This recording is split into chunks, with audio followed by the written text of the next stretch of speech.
Medication adherence is crucial to ensure achieving the optimal outcomes. Medication adherence occurs when a patient takes their medications according to the prescribed dosage, time, frequency, and direction.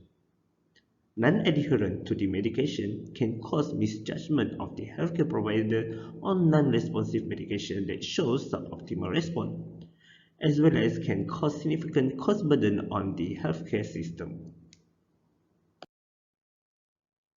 Asthmatic and COPD patients need to score 8 to show high adherence to the treatment regime in the molecular adherence scale.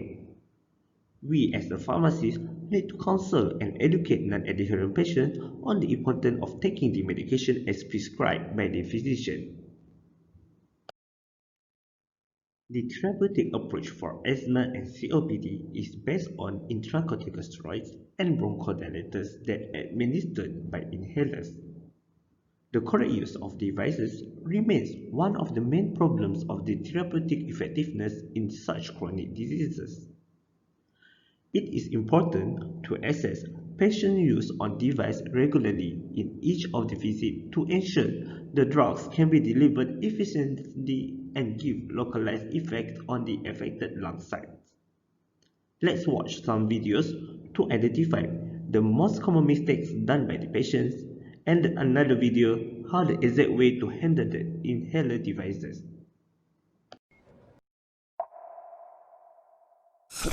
Inhalers are small devices that deliver medications like bronchodilators and anti-inflammatory drugs to the lungs. Zooming in a little bit, bronchodilators open up the airways, allowing more air to flow into the lungs. And anti-inflammatory drugs reduce inflammation and swelling in the lungs. The first major class of inhalers is a metered dose inhaler. Metered dose inhalers have a metal canister with an actuator, otherwise known as a plastic covering, as well as a mouthpiece. They're often used with a valved holding chamber or a spacer. Now, when you're using a metered dose inhaler for the first time, you should prime it by taking off the cap and shaking it for 5 to 10 seconds. Then aim the mouthpiece at the floor, and press the top of the canister to puff out the medication. You might have to reshake the inhaler and dispense the medication a few more times to make sure it's working right, depending on the medication. Now, when you're ready to use the inhaler, start by shaking it for 5 to 10 seconds. If you're using a spacer, you can insert the mouthpiece of the inhaler into the spacer. Then exhale fully and place your mouth around the mouthpiece of the inhaler or spacer. Be sure to part your teeth and tuck your tongue out of the way to clear a path for unobstructed airflow. And aim the inhaler at the back of your throat. Inhale and then press the top of the canister as you take a deep, slow breath through your mouth for 3 to 5 seconds. Next, hold your breath as long as you comfortably can, up to 10 seconds. Then remove the inhaler and exhale. If you need a second puff of medication or have been instructed to take a second puff of medication, you should wait about 30 seconds, then repeat the process. After you're done, if the medication is a type of steroid, rinse your mouth with water. Swish, gargle, and spit. Don't swallow the water. This prevents any excess medication from staying on the inside of your mouth. Now, another type of inhaler is a dry powder inhaler. And there are several kinds of this type, so they can look and work a bit differently from each other. Generally, though, you'll start by uncapping, twisting, or sliding open the inhaler. You might have to load a capsule that has the medication, then press a button to pierce the capsule and release the medication inside the inhaler. Or you might have to click a lever to prepare the dose. Just make sure that you don't shake the inhaler with the cap off. To actually dispense the medication, hold the inhaler in front of your mouth, either upright or flat and level, depending on the medication. Turn your head away from the inhaler and breathe out completely. Then seal your lips around the mouthpiece. Aim the inhaler toward the back of your throat, clearing a path for unobstructed airflow, and take a breath as you dispense the medication. It's important that this breath be quick but deep and forceful to make sure that the medication gets into your lungs. Hold that breath for as long as you comfortably can, up to 10 seconds, before removing the inhaler and exhaling slowly. Repeat these steps if you need another dose, And after you're done, again, if the medication is a type of steroid, you'll want to rinse your mouth with water, gargle, and then spit the water out. Also, be sure to store the inhaler in a cool, dry, non-humid place to prevent the dry powder medication from clumping. A third type of inhaler is a soft mist inhaler, which has a cartridge inside an outer shell that's equipped with a mouthpiece. The soft mist inhaler has to be assembled before you use it the first time.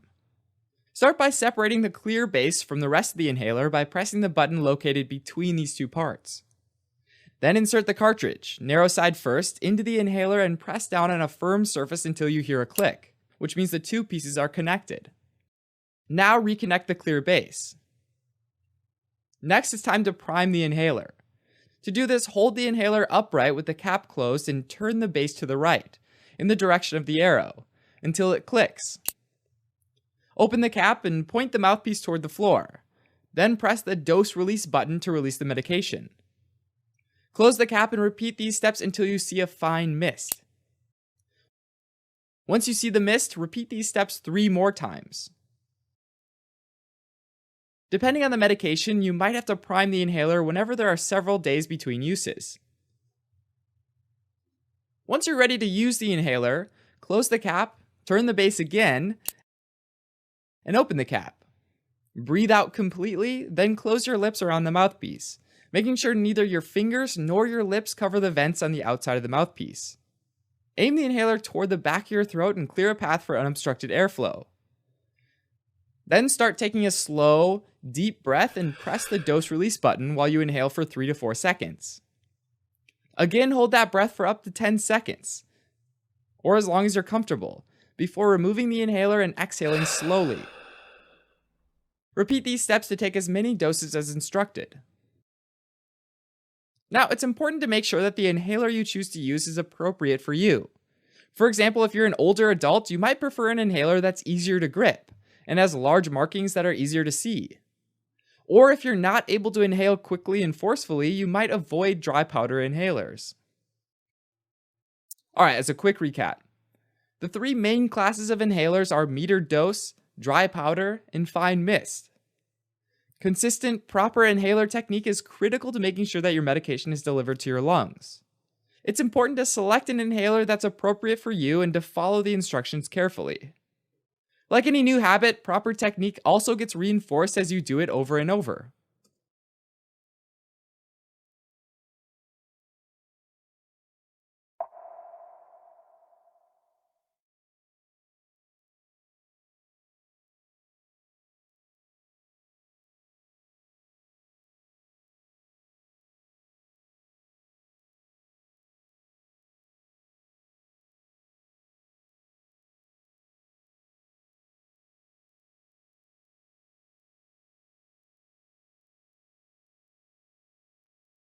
These patients do not shake the inhaler prior administration. He needs to exhale slowly and away from the mouthpiece. Once placed the canister, he needs to inhale slowly and deeply through the mouth and hold his breath for 4 to 10 seconds. After that, then he allowed to remove the inhaler and exhale slowly. If he needs another puff, he needs to wait about 30 to 60 seconds. The asthma is a chronic disease that requires patients' involvement in its management. This includes education and skills to effectively manage their asthma in partnership with their healthcare providers. Asthma self-management program proved to reduce emergency hospital visit and hospitalization rates compared with usual care in asthma. Optimization of asthma control by adjustment of medications may be conducted using Written Asthma Action Plan or WAAP or aided by regular medical review. Written Asthma Action Plan or WAAP contains actions or decision points which guide patients in making short-term adjustments to their treatment based on their symptoms and peak expiratory flow. An effective WAAP may contain 2 to 4 action points. In PEF-based plan, personal best PEF should be used for the action point. The treatment instruction should include reliever therapy, ICS, and oral corticosteroids. Current evidence does not support doubling the dose of ICS as part of WAAP to treat exacerbation in mild to moderate asthma. Patients are advised to seek further medical assistance if symptoms persist despite following the WAAP.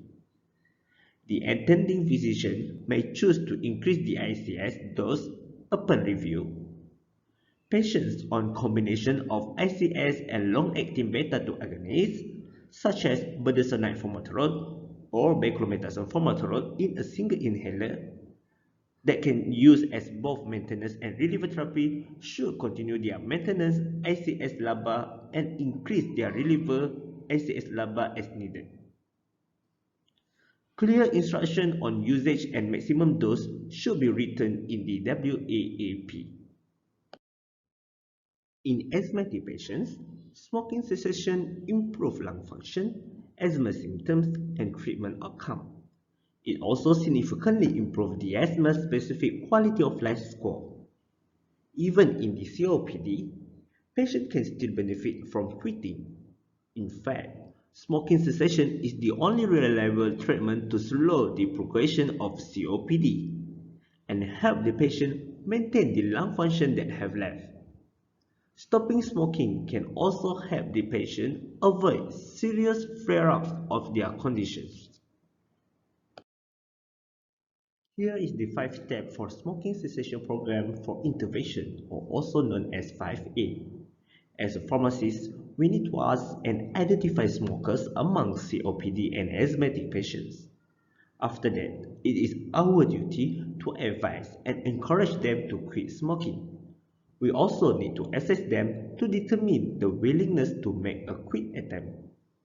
We need to assist them in quitting by helping preparing the quit plan, counseling, and intra-treatment social support.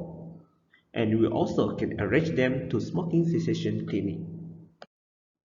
Here is one of the examples that useful in smoking cessation program, which is the nicotine gum. And here is the nicotine patch. That's all for this week's session. If you have any inquiries, please do not hesitate to drop your comment here. Thanks everyone.